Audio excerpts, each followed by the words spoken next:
Welcome back to another episode of Love, Sex, LA Unfiltered. And today I have a very special guest. She is a creator, an author, and her books are even inspired by some of her own situationships. So I'm so excited to talk to her. Please welcome Alissa DeRogatis.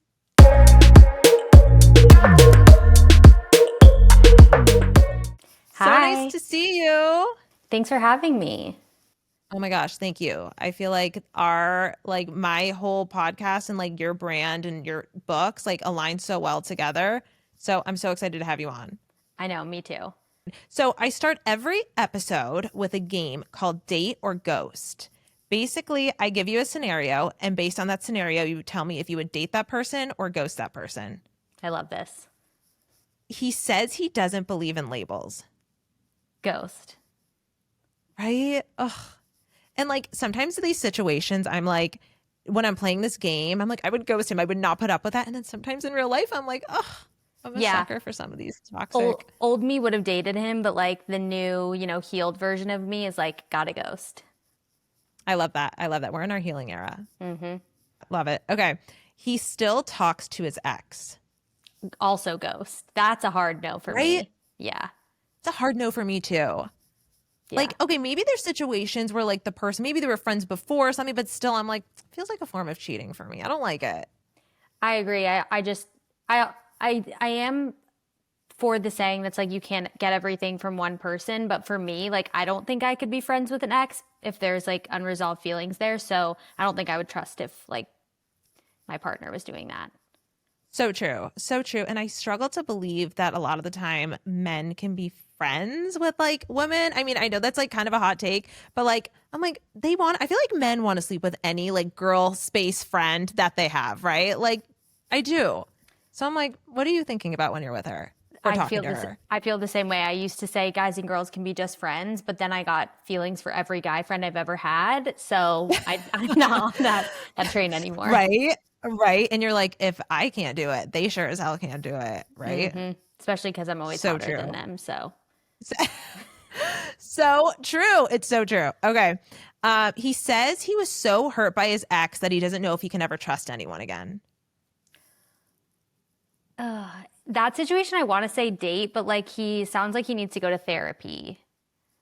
Yeah, that's a good point.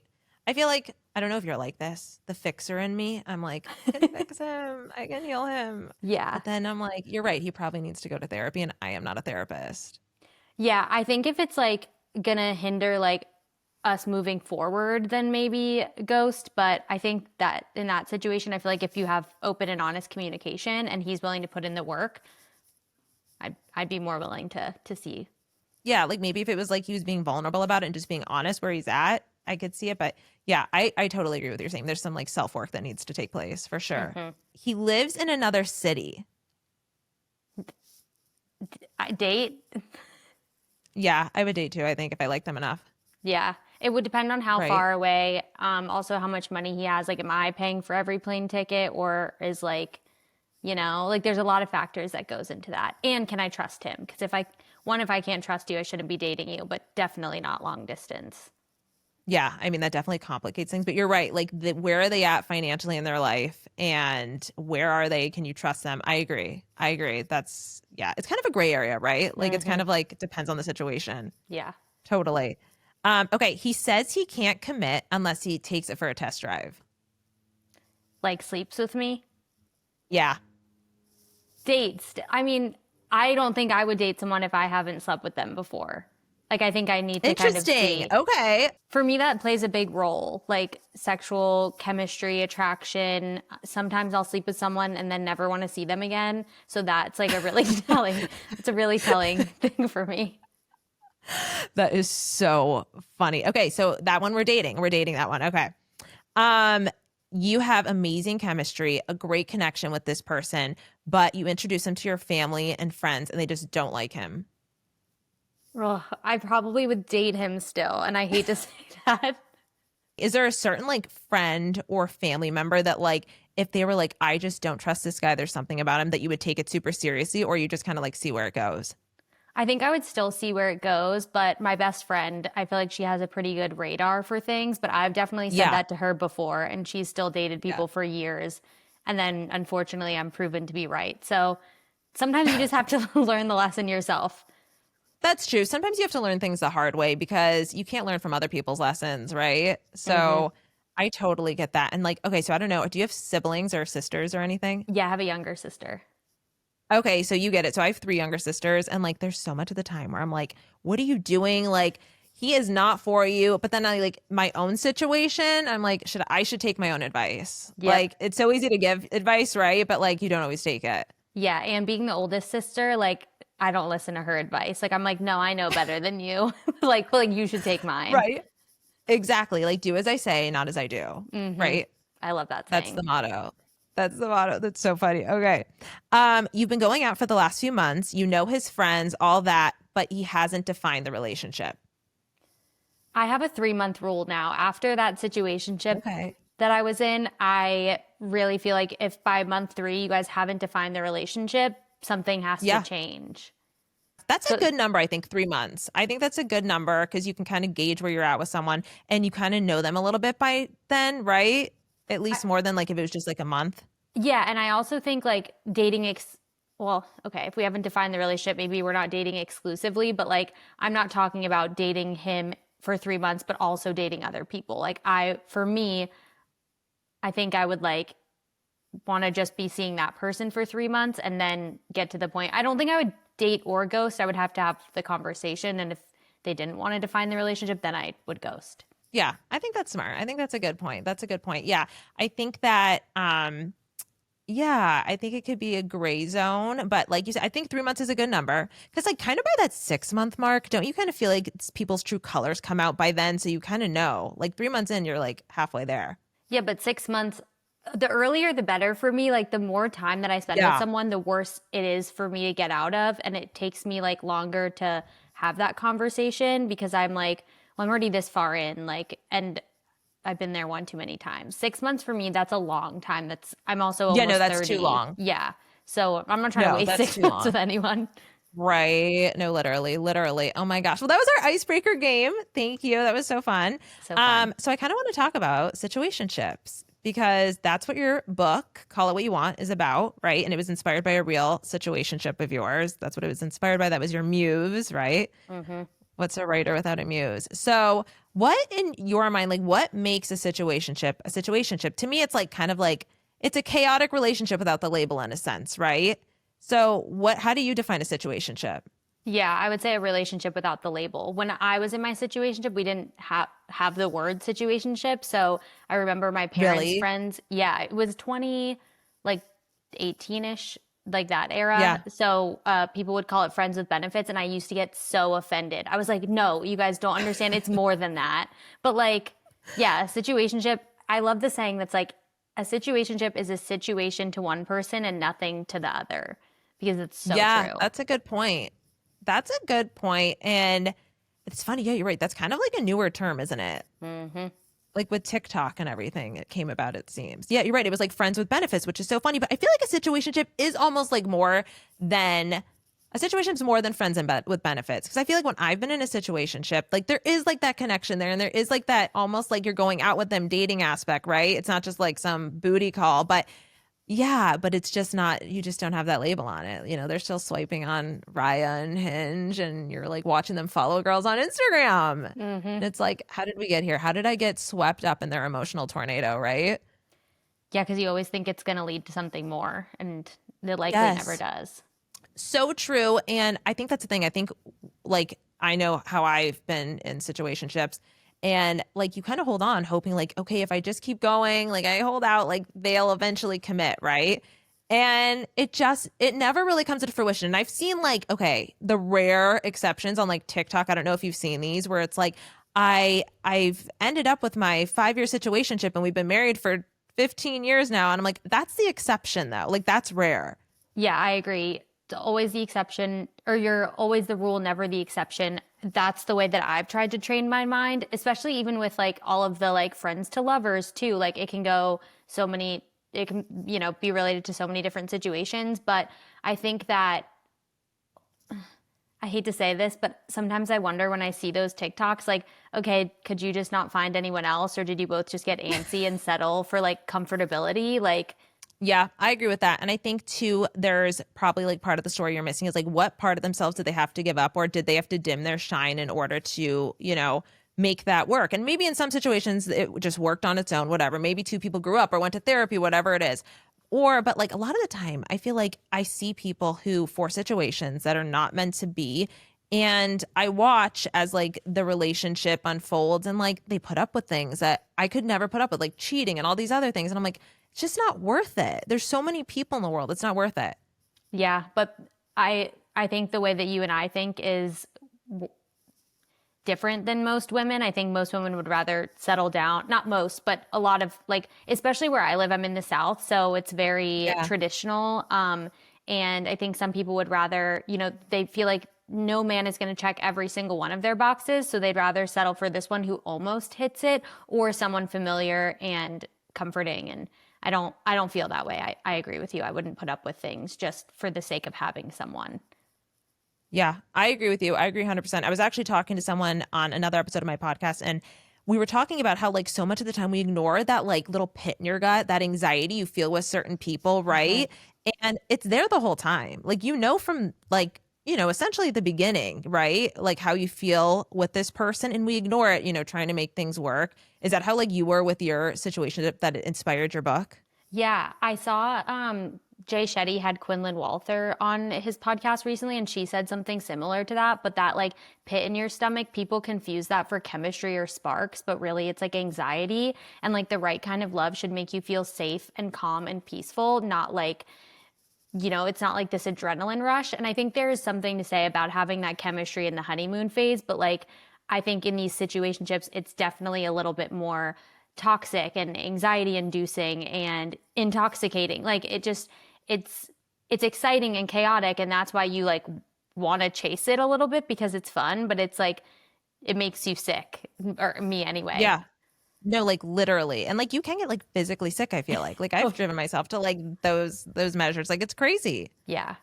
100%. So, okay, what advice do you have for girls and readers of yours who read your book, who are in a situationship and they want to define the relationship, but they're kind of scared to say anything because they are afraid of the outcome? Like I feel like so much of the time, like we don't maybe say something because we're like, well, if I say something or I'm not okay with being casual, then they're going to end the situation, right?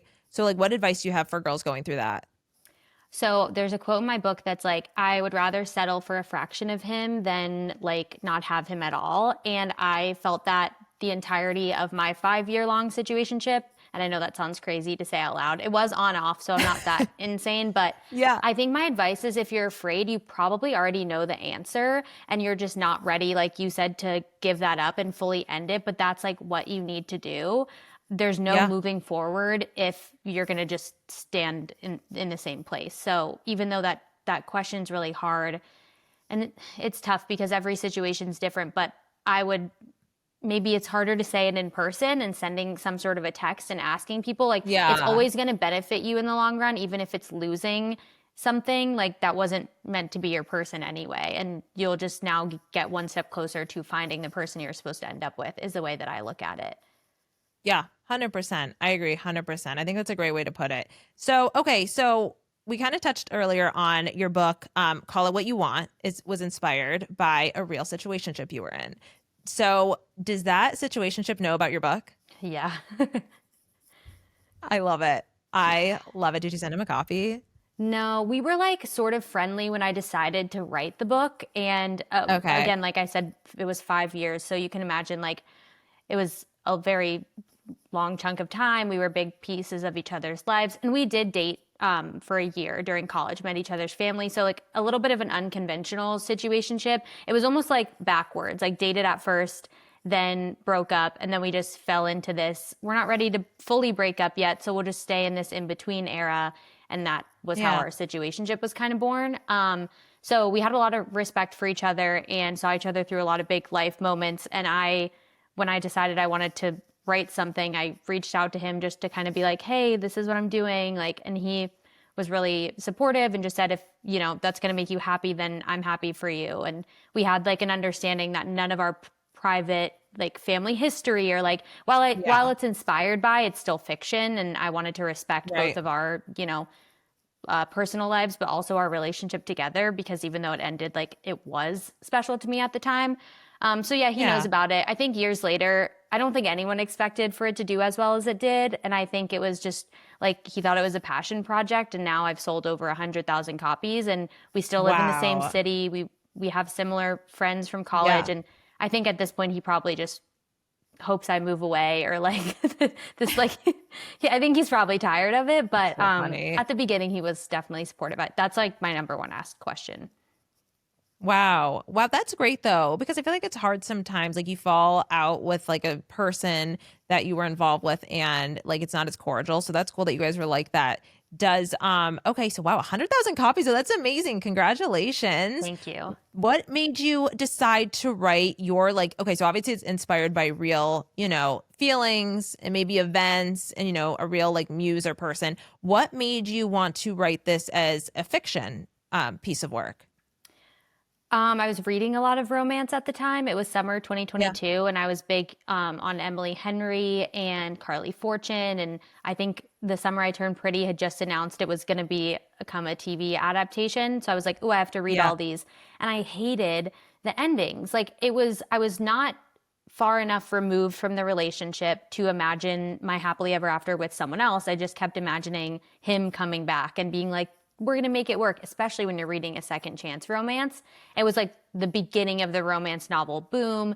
And I was like, what if I just write a book without that happily ever after? Like, kind of teaching women that it's okay, young women specifically, that it's okay to have a relationship that doesn't go on forever. Like it's going to Right. shape who you are, and that breakup is going to be the best thing that's ever happened to you. And so I was like, whatever, I might as well write it. It never occurred to me to write it nonfiction. One, because I wanted to fictionalize it, and two, I don't think I'm cool enough to write a memoir. No one would care. It was never like a thought in my mind. That is so funny. That's so cool though. So, okay, so you wrote this as fiction. I love that. And I love that you said like you couldn't imagine like these endings you were reading about or, watching on TV because there are so many relationships in our lives that shape us who we are. They serve as like these canon events that kind of catapult us or serve as like a catalyst for the things that we're really meant for, right? They're kind of like the in between in these transitional periods. So I really love that. I think that's so cool. And it's not talked about enough because like how many of us meet someone at like 16 or 20, whatever it is, and like that's the person you end up with, right? I mean, I know it does happen, but like not in my world. And a lot of people I know are not, living that reality. So I think that's so cool. So, okay, this was your first novel, right? Your debut novel? Yes. Okay. Have you been in a situationship since this novel came out? Kind of. There was one over summer, and I hate to admit this. So yeah, the book first came out in 2023, and this past summer was my first guy that I've dated that I felt similarly to my ex. Like I was like, oh, I really like this guy.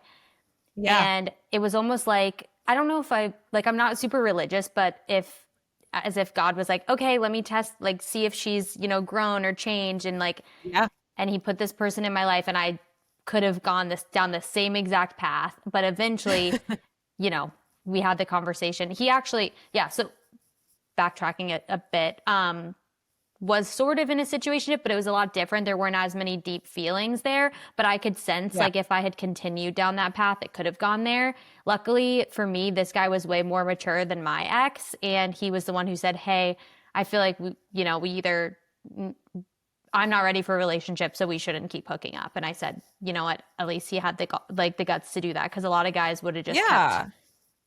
kept it going for as long as they could. Totally. Totally. So it was like a little summer fling. Those are always fun. Yeah, I miss him every day though. Not Was really, it this but past summer? mm-hmm. Oh my gosh. Do you guys still talk or no? No. Is I he like going to inspire a book? No, I don't think there was enough there for that. Okay. And I'm trying not to write about people that I date, because like then no one's going to want to date me, That's so funny. I totally get that though, because I have this podcast where I sometimes talk about my dating life. And like sometimes I'll get a message or two of people that are like angry with me. And I'm like, I'm sorry, then act accordingly, right? Like, Yep. if you act accordingly, I won't have to talk about you, or I could say good things. Yeah, I had a guy match with me on Hinge, and he I guess, found me on social media before we had ever exchanged numbers. And he was basically Yeah. like, "Are you going to write a book about me? Like, you're so Carrie Bradshaw." And I was like, you know what? Let's just not go out. And I just unmatched him because also the That's publishing so industry funny. is so slow. Like, I'm now writing my book that won't come out till 2027. So anything that happens this year, like, just won't be relevant by the time I'm writing, like, my Yeah. next book. So have you seen Sex in the City? Yeah, of course. And I used to Oh my gosh. unfortunately relate to Carrie, and I was like, oh, finally, I feel so seen. And now that I've watched it back, like post Situationship, I'm like, Jesus Christ. That's so funny. So, okay, was the guy that inspired your book, Call It What You Want, was he your Mr. Big, do you feel like? Oh, yeah, for sure. That guy Yeah. that you would just go back to no matter what, Yeah, and he right? would always be there. Right. That's the thing too, by the way. They are always there. They always do come back, these guys. And or they don't want you to leave. Like it would Oh, be like totally. anytime I would give the ultimatum, like, what are we doing here? We either need to date or like break up. He'd be like, oh, no, no, no, I'm going to try. Like, I'm going to work on these things. I'm like, you should have just ended it with me like year one. But I feel like Right. Big did that with Carrie too. He liked the chase. They all do. 100%. 100%. Yeah. I mean, I even think about, not to go into a whole Sex in the City rant, but I think about even like parts of that show where like he had this big wedding with Natasha. It was in the paper and all this stuff. But when Carrie wanted a wedding, he like didn't even show up. He like Yeah. left her at the altar, right? So I'm like, ugh, That's my that worst God. nightmare. Anytime I see that scene, I like bawl my eyes out and I'm like, I like now things like that have made me realize like I really need to date someone who's going to stick around because I Yeah. can't like I don't want to marry the wrong person. Right. It's so important too. Like even like, I know we like are talking kind of like in terms of Sex in the City, which is like a fun show. And it's like, and like, of course, I mean, I rooted for Mr. Big, right? The whole show. But, it is so important who you marry and like who you're going to spend your life with, because I always say, this is the person that you're going to like deal with like the big life things, like the things like one day you're going to have a sick parent, or what if you have financial issues, or, just whatever it is in life. Like, and the person that's not willing to commit to you, like, is that really the person that you're going to do these big life things with, right? Yeah, I can't be afraid that you're going to leave me on my wedding day or like yeah, the day that my parent gets sick or the day I go into labor or whatever it is. Like I want to know for me that person is always by my side like through and through. 100%. I agree 100%. And yeah, people don't realize though that movie, the Sex and the City movie, that is like a traumatizing canon event for all of us women, right? That scene when he leaves her at the altar. No, it was the worst. I watched it on a plane ride recently and the end the closet. I forgot that happened and I was so angry with her. Right. Well, we've all been there. Right. And you know what pissed me off? Miranda got like, she took the blame for it. Yeah. That is so true. She when Such bullshit, right? Like, I'm as like, if what? Like, Carrie how did couldn't have seen Miranda? it coming. Yeah, I agree. Yeah, totally. Okay, so which Sex and the City character do you feel like you are now? Carrie, Like I told you you were obviously. Carrie. Carrie. You're like, I'm owning it. I'm Carrie. I will Yeah. describe you. I'm a writer. I will describe you. I love it. Yeah, I can't I feel like maybe sometimes I'm Samantha when I like want to be, but like in my heart of hearts I'm Carrie. Totally. Okay, I totally get that because I relate to that. Where I'm like, the core of who I am is definitely Carrie, but like I have Samantha moments for sure. Yeah, Yeah, that's how I feel. 100%. Yeah, no, 100%. Okay, so you're coming out with a new book, How to Find Love in the Cereal Aisle, Yes. but we call it just Cereal Aisle. When I refer to it like internally, we call it cereal aisle just because it's so long. But it's really funny That's because so the funny. book didn't have a title for like a year, and so the fact that like one, that's the title, and two, now it has one is like feels crazy. Because when you're writing, like with Call It What You Want, I always knew what the title was going to be pretty much right from the first 10 pages. Yeah. And this one, it was just we had like a finished draft and didn't have a title yet. So Yeah. Wow. Oh my gosh. That's so funny how that works sometimes. So, what is this new novel about? So, How to Find Love in the Cereal Aisle follows Ainsley, who's an author. She just got broken up with. She's on her first book tour and she's kind of crashing out a little bit. I like to think of it like the song I Can Do It With a Broken Heart by Taylor Swift, but like I she love like that. can't really do it. She's like up on stage and getting interviews and tripping over her words and she's on deadline for her next novel and can't feels like she can't write a book because she's heartbroken and all of these things. So you follow her journey not only through the breakup, but also and like healing, but also in trying to find inspiration for her next romance novel. So she has this idea to throw herself into rom-com and romance book meet cutes. And she kind of just goes to all these different places, run club, grocery stores, like a pickleball game, and tries to meet a guy. And there's a love story in there, but we don't have like a finished synopsis yet, so I haven't worked on my elevator pitch. So that's like the best I I love can it. do. But No, I love it. It sounds so cute. I love a good rom-com. I'm a sucker for a good rom-com, it whether reminds me it's a in ways. book. Oh yeah, me too. Well, it reminds me in ways of like How to Lose a Guy in 10 Days, where it's like quirky, like random settings, but it's obviously a lot different than that concept. Yeah. Yeah. No, I love a good rom-com, whether it's a book, a movie, show. Like, I'm just a sucker for a good, like, light romance, right? So, okay, so did you always want to be a writer? Um, you know, usually when I answer this question, I say no. But the other day, I was going through like some of my documents, and when I was in college, like I always thought that I would write something more nonfiction, like a collection of essays, or I don't really know, something along those lines. And in college, I wrote for some publications like her campus. There was one called The Oh, Odyssey. cool. I don't know if that's still around these days, but so I've always loved to write, but I didn't think I would ever do it full time. My job before being an author was a social media manager. So I've always been kind of in this Okay. space, but not like Yeah. long form writing. Wow. Isn't that funny how, like, I swear, like, those canon events in our life, like, those things that we think are going to break us, they truly, like, catapult us into, like, the moments and the things and the pursuits we didn't even know we were going to do. It's so Hmm. crazy.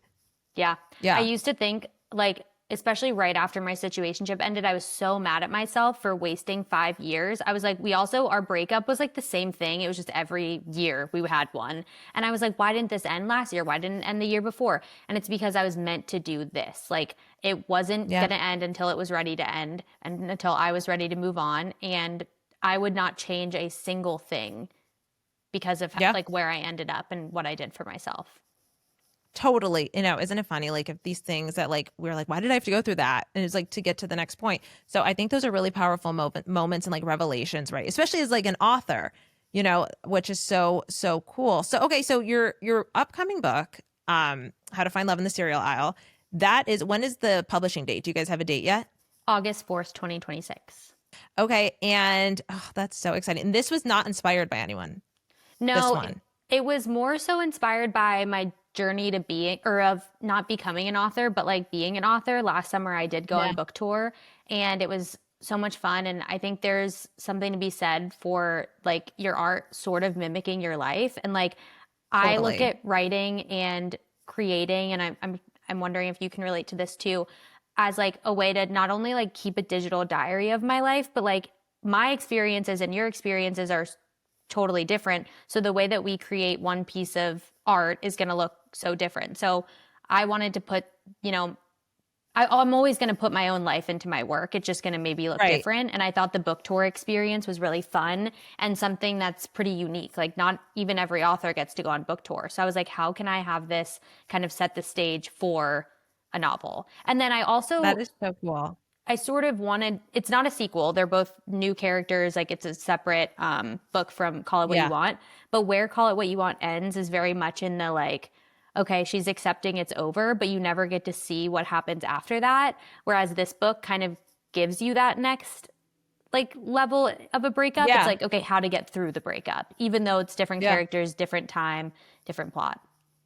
Yeah, that's so cool though. I love that. That's so cool. Yeah, no, I get that. As a writer, you can't help but, incorporate your personal experiences into things, right? You have like this toolbox full of like all these life experiences and like you can't help but include it. But oh my gosh, I love that. I'm so excited. I'm so excited for you. I'm so excited to read this. Okay, so you're going on a book tour. How many cities are you hitting? I don't know yet. We haven't even started marketing. The like cover is not even final. We're a little bit behind, I think, but usually you start planning like pub a year out from the time that you release the book. So I think we're just the cover took a little bit longer than we were expecting, but I kind of have high standards for book covers, so I'm really picky. That's my problem. But I love that. probably in the new year I'll have some information. Last year I think I went out to like 5 or 7 cities, but it was all on the East Coast. So I'm hoping to at least do something on the West Coast. I love that. Well, if you do, like, you got to let me know. I'll be there Yeah. waiting for a signed copy. I love it. I love it. So, and you're writing a new book now, right? Yes. Oh my gosh. There's always something in the queue. Always Always something. writing something. Yeah, this Is this one, also a rom-com? no, this one's more literary fiction. I'm kind of just like Okay. dabbling into like all these different things. I don't know, I have like inspiration behind each one. And this one, I haven't sold this to my publisher yet. So usually you draft up an outline, like 50 sample pages. Now my agent's looking over that, and hopefully my publisher will want to buy it and I'll sign a new book deal. But I only signed a 2 book deal for the last 2. So I still have to sell this. That's awesome, though. That's so awesome. What advice do you have for women, young women who are aspiring writers? Write a lot, like every single day.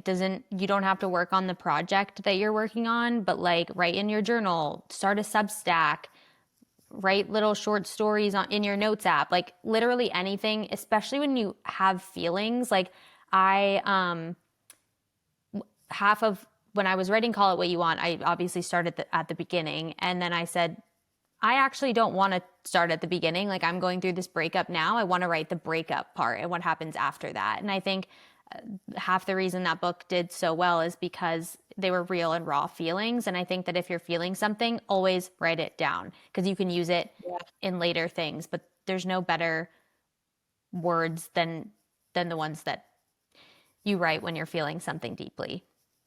Yeah, I love that. I think that's a great point. So, okay, so I'm big on journaling. So, do you use like journaling as a tool? Do you like outline? I'm always curious how writers and other writers kind of spark their inspiration or, kind of just start their first draft of things. I don't use my journal for like book inspiration, but I guess when I'm like probably like 2 drafts in, I'll go through my journal and just reread it when I'm being dramatic and like want to be sad or something or like cringe at Totally. myself. And I'm like, oh, that would fit really well. Or like this part would fit really well in this book. And then, you kind of alter it. But because I do write a lot, I always want to make sure that like whatever I'm using, I can like, it's like multi-purpose almost. I feel the same way with some of my Totally. TikToks or my newsletters. How can I take one piece of content and make 5 pieces of content out of it? Yeah. Well, I think that's so cool too because you have that like social media background too, right? So, I think that especially in like anything like anyone's career, you need that like social media background. So I think it's really cool how you incorporate that with your writing and all that. And I love following all your stuff, all your content. So I think it's like merged really well together for you. Yeah, thank you. I know I think about that a lot too, and sometimes it scares me with dating because it's not like being a lifestyle. And I know you can relate to this. It's not like being a lifestyle creator where I blew up for doing Get Ready with Me's or Day in the Lives. Like I'm talking about my dating life, or I'm like posting like hottest things a man can do, and then it's a checklist, and most of the time it says they need to be over 6 feet. So any guy that maybe is short is not going to love that. And I always worry how my internet persona crosses over with who I am as a person, because while they're very similar, I'm also still, different than who I am online. So that's the one thing that I worry about. I love having the cohesive brand, but if this is my brand forever, what happens when I date someone? What happens when I get married? You always have to be moving forward. Totally, totally.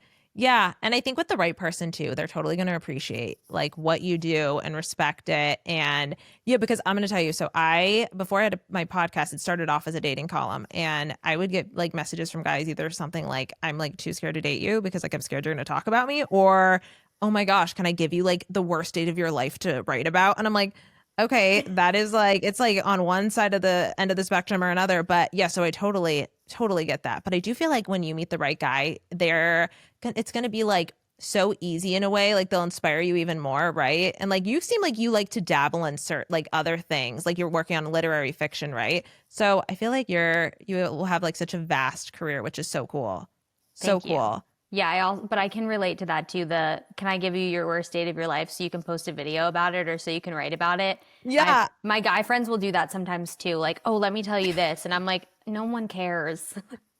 And I'm like, okay, listen, like, there's a part of me that's like, do we do it for the plot? But then I'm like, also, no, thank you. But yeah, so I totally, totally relate to that. So, okay, if you could write your perfect meet cute in real life, like how you would meet your like dream person, what would it be? Do you have like a specific like meet cute in mind you'd write up?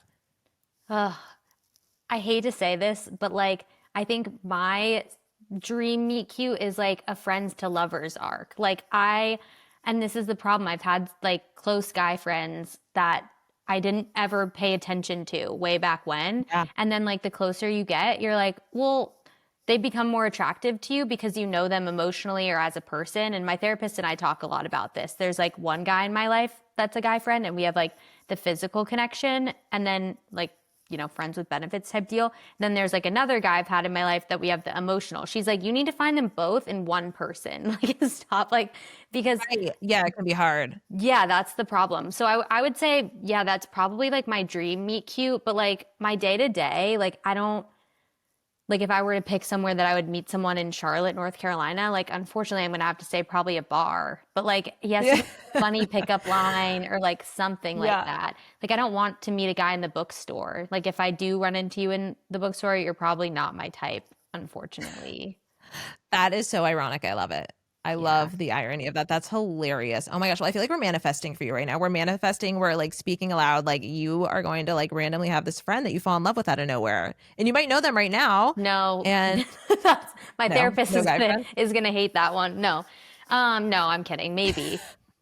I think it's just one of those things That's where so funny. I'm slow burn a little bit. So I need to get to know you before I actually like develop feelings, or like if it's too fast, I run. I totally get that. I resonate with that. This is my problem. I'm a sucker for like an enemies to lovers. Like I will hate you before I'm in love with you. I don't know what that is. I don't know like what therapy I need to go to and like toxic traits I have to deal with. But I'm like, I love like an enemies to lovers. It's bad. It's bad. But yeah. So I get it. I get it. It's hard to meet people now. Isn't it? Yo, Don't you feel like it's hard? Like especially in person? yeah, I feel like around here they've been doing way more in-person meetups, and like Hinge is like dead. Like if I showed you the people that were on my standouts, like especially compared to LA, like you'd probably be like, "Holy crap, are you okay? Like do we need to fly some people in for you?" Like drop That's zone type deal. hilarious. So I feel like here, like there's like run clubs and like happy hour meetups and singles groups and things like that. But none of my friends are really single, so it's not like I'm gonna hit those up by myself. So I just stick to the bar mingling. That's no, but you know what? You never know. You never know who you're gonna meet. It could be like while you're like walking outside, all this. You just never know. You never know. So Very true. you might just meet that someone like just walking down the street. But okay, so I want to know what do you want your readers to take from your writing, from your two novels, the one that you had that came out, Call It What You Want, and then also the one that's coming out next year, Serial Isle. That like you're not alone. Like I know that sounds so like cliche, but that's why I wrote that book, was because I was feeling really alone. And especially in a situationship, I think it's really easy to feel embarrassed or shame because again, when mine ended, people were like, "Well, you're fine. You didn't even date him. Like it can't hurt that bad." But sometimes the end of a situationship does hurt worse, in my opinion, than Yeah. the end of a real relationship, because you're stuck with all these what ifs, and like the way that you imagine things going in your mind, you never got to experience maybe some of those things. So you're like, well, maybe if it had been like this, it would have worked out. You're not taking the relationship for what it was. You're thinking of what it could have been. Whereas at the end of a relationship, you a lot of times are able to see it for what it was, I think, because you got to experience all those things and you don't have the what ifs. So I think for me, I felt a lot of shame at the end of my situationship and the feelings that I had, and felt really dramatic, and like no one Yeah. really understood it until I started posting on TikTok and wrote the book. And finally, I found this community of people who I was like, wow, my experience is not unique actually at all. This happens to, hundreds of thousands of women, like even in other countries. So I think that's probably my biggest thing that I want people to take away, is like, you're not alone. Like what you're feeling, other people have felt too. And to never be ashamed to be vulnerable or to be sensitive, like feel your feelings. I think that's, what I want people to Yeah. take. I love that. And I think that's so important actually, because you know what? So much of the time we see everyone's highlight reels online, right? Like everyone seems like they're in these happy relationships and marriages. And like, listen, I'm 31. So like everyone I know is like married and on like kid number 3, right? So, you see these highlights and listen, I feel like I've been in more situationships than actual relationships, to be honest. And it's like you said, it's very difficult because you kind of have this unfinished business with the person. It never fully comes into fruition. And, you're living for the potential and what could have been and like the things you talked about you were going to do with this person.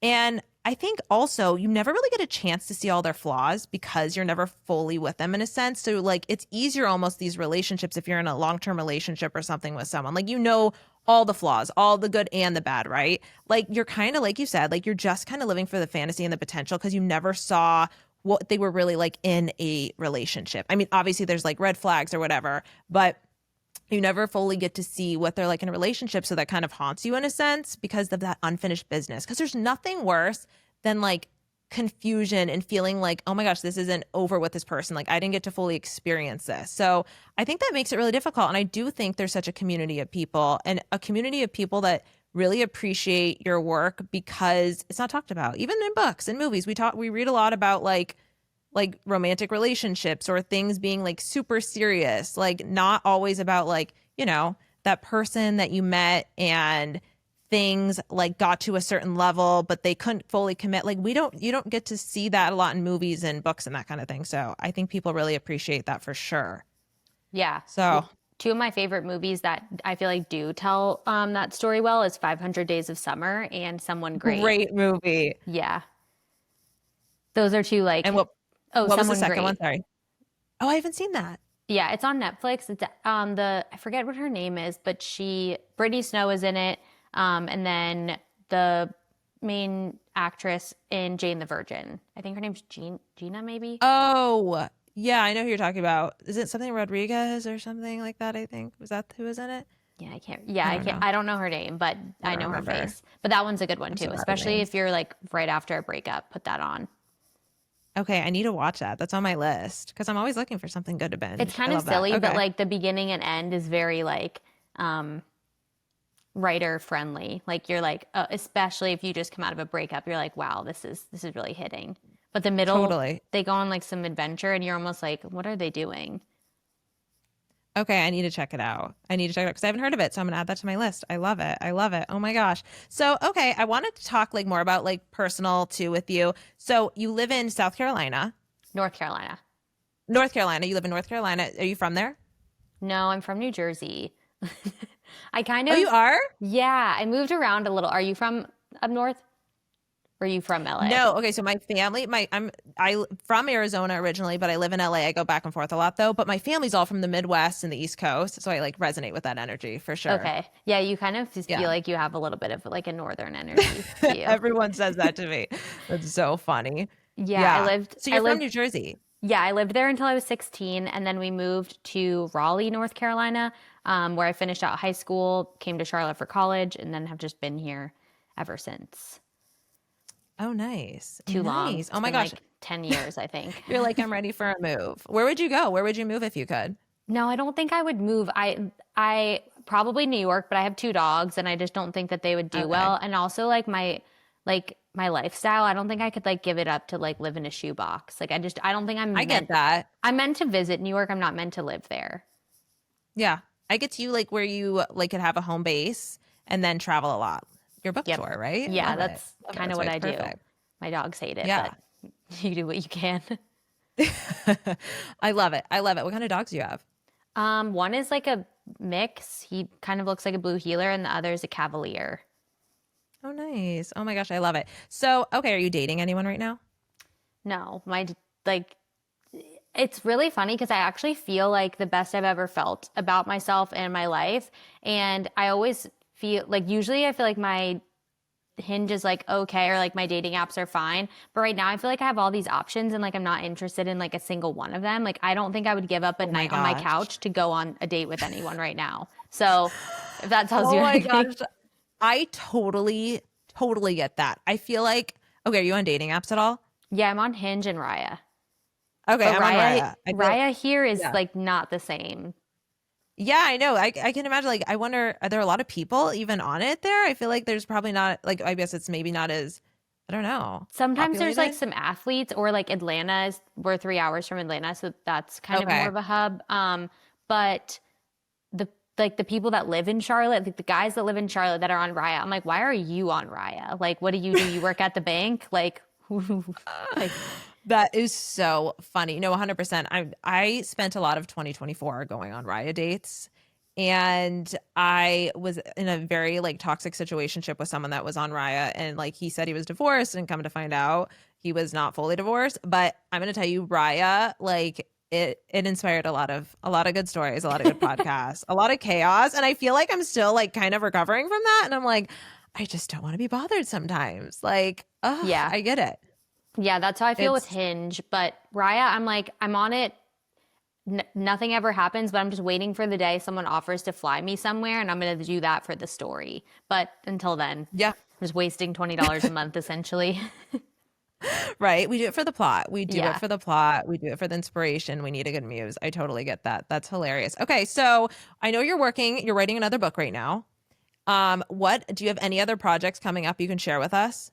I know you're working on the book tour. Nothing fun, honestly. Just yeah, writing. I'm really excited for this next book, and if it was sold, I'd be able to tell you more. But all I'll say is it's a very familiar concept, kind of similar to what you said about the Raya guy that said he was divorced, but not all the way. Okay. And it's like more of a story about friendship or how like heartbreak can bring two women together, that maybe should be pitted against each other. I love that. I Yeah. love that. That's so cool. That's a fun theme I feel like to explore, and I feel like it's relatable too. So I totally get that. But oh my gosh, well I'm so excited for all your upcoming stuff, for your book coming out in 2026. I can't wait to hear more about what you're writing when you're able to finally share. Oh my gosh, you're going to have to plan a trip to LA and come hang out. We'll do an episode in person. Yeah, I would love that. I would love it too. Oh my gosh. What's your zodiac sign? I was like trying to guess. I always try to guess people's signs. Technically, I'm on the cusp. Like, I'm last day of Taurus, first day of Gemini, but my co-star says Gemini. So I've gone through an identity crisis the past few years, and now I identify as a Gemini. That is so funny. That's What's yours? hilarious. Oh my gosh. I'm an Aquarius. So we're both air signs. Love it. Ooh, okay. So fun. Do you ever add guys on CoStar? Sometimes I add guys on there and I'm like, this is No, tragic. I like the guys that are here, you would be so shocked. Like, one, they're all conservative. Two, 95% of them work in banking. And like, they wouldn't know like what their star sign was if it hit them in the face. And if they do, that's like a red flag, honestly. That is so funny. And they That's all have hilarious. Yeah. dogs, like a doodle or like some sort of, and I'm like, did you get that and then break up with a girl? Like, why do you have a doodle by yourself? That's hilarious. Yeah. Oh my That's the gosh. I stereotype feel I'm like, dealing with. And they're all runners too. So oh my God. That's hysterical. That is hysterical. Oh my God. Okay. So tell people where they can follow you on social media. you can follow me on TikTok or Instagram at Alissa DeRogatis. And then I also have a Substack called Probably Oversharing. And I use that for like bi-weekly newsletters where I'll post like personal essays and just little life updates. So fun, so fun. I'm so excited for everything. Congratulations again on your upcoming book, on the 100,000 copies sold. That's huge for like anyone. Like that's so massive. So congratulations. I love that for you and I'm excited for all your projects. Thanks so much for like hanging out and talking with us, Yeah, sharing thanks all for your fun having me. stuff.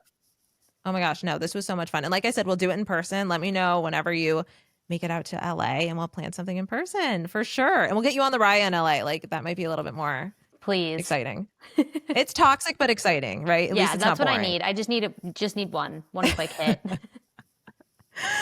That's hilarious. Oh my gosh. Well, thank you guys so much for listening, for watching, and I'll see you next week.